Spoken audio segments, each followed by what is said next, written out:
linha, porque você dando férias coletivas, você não dispensou o trabalhador, mas você reduz o seu gasto com compra de matéria-prima, energia elétrica, transporte, etc. Sim.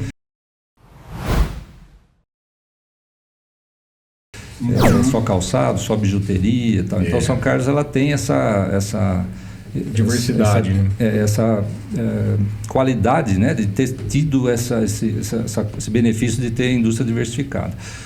Então eu vou sempre estar falando aqui em números gerais, né, me entendam aí quem acompanha, pode ter um segmento pior, outro melhor. Uma empresa às vezes que é muito dependente. Mas na média. Então, os números que a gente tem é assim.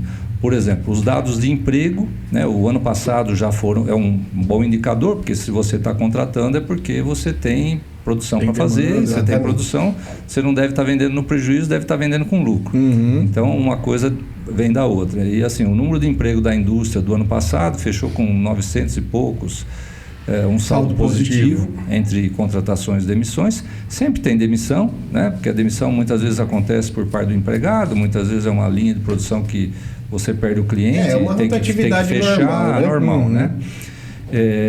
E esse ano aqui, no primeiro semestre, até julho, né, os dados do CAGED até julho acabaram de sair, a indústria de São Carlos, estou falando só da cidade de São Carlos, da região é um pouco melhor, nós geramos cerca de 1.000 empregos. Né? Então, até julho gerou quase o dobro, já gerou muito mais do ano passado. Já passamos o ano passado, até julho. Que maravilha. E isso só para comparação, mas aí não tem competição, mas é só para dar dados comparativos para quem acompanha. O segundo colocado, que foi a construção civil, gerou em torno de 500. Então, assim, realmente a indústria está puxando a geração de empregos na nossa cidade. Então, tem um indicador bom. Então, assim, a indústria vai bem, né? Ela tá... Então, vamos passar livres aí desse... Não, vamos lá, são dados de julho, né? A gente sempre tem que entender, porque os índices, os indicadores, eles sempre representam o passado, né? É verdade. Então, é difícil você ter um indicador assim que fechou agosto, você já tem, agora em setembro, hoje é dia 1º, já sai o índice. Não, nós estamos analisando julho ainda. E dependendo quando eles analisaram em julho, foi quando começou o papo, né? Então... na verdade, emprego, o CAGED fecha no último dia do mês. Fecha no último, cada índice é de um jeito. Mas assim, a indústria, ela está indo bem, no ritmo normal, né? Ninguém está super otimista, o país tem várias dificuldades, né? Está todo mundo enfrentando aí juro alto, aquela luta diária, o juro proibitivo, enfim. Então mas não é um segmento que está indo mal, não podemos falar que está mal. A perspectiva é que seja um ano bom. Em relação à exportação, aí a coisa já pega, né? Por quê? Porque os dados que nós temos de exportação, de tudo que São Carlos exportou no primeiro semestre desse ano, 37% foi para os Estados Unidos. Então, assim, as indústrias de São Carlos que exportam estão sendo atingidas pelo tarifaço. E para nosso, não é questão de sorte ou azar, mas é modo de falar, azar, né? Os produtos que São Carlos mais exporta não estão na lista de exceção. Que aquela lista de exceção, ela privilegiou o suco de laranja e basicamente produtos para uso em aeronáutica, né? Ligados à Embraer, tá? Então, isso confunde um pouco, porque muitas vezes a pessoa vê, mas, sei lá, motor, né? Motor tá isento, não é bem isento, ele pegou tarifa só de 10. Só de 10. Porque é isso também, né? Aí já é um modus operandi aí do Trump, né?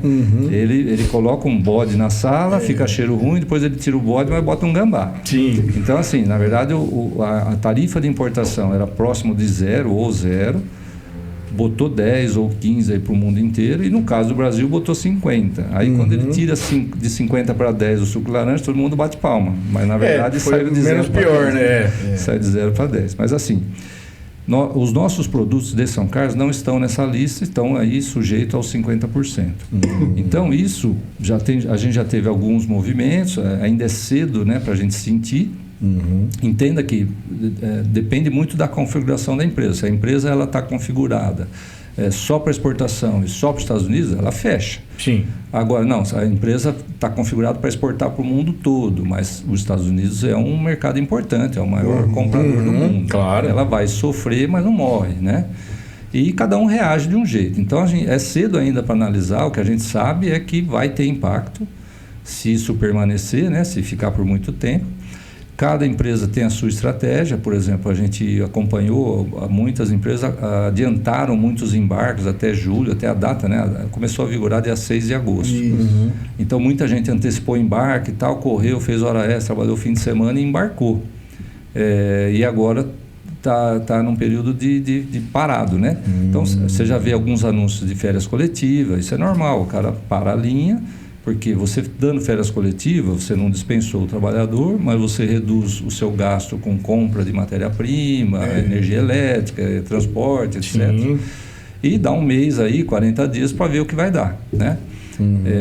Outras empresas já tivemos, infelizmente, notícia de algumas demissões, né? Ainda não é demissão em massa, tal, mas já tem demissão Já está também. tendo algum tipo. Que aí cada empresário reage de uma forma. Cada setor vai reagir, né? É. Eu tentei achar essa notícia dos 37%, né? Não consegui achar. A gente falou ela aqui, mas eu não consegui achar. Eu consegui achar uma outra, que é do São Carlos agora, falando que aqui, ó, o tarefário de Trump não deve afetar a arrecadação em São Carlos.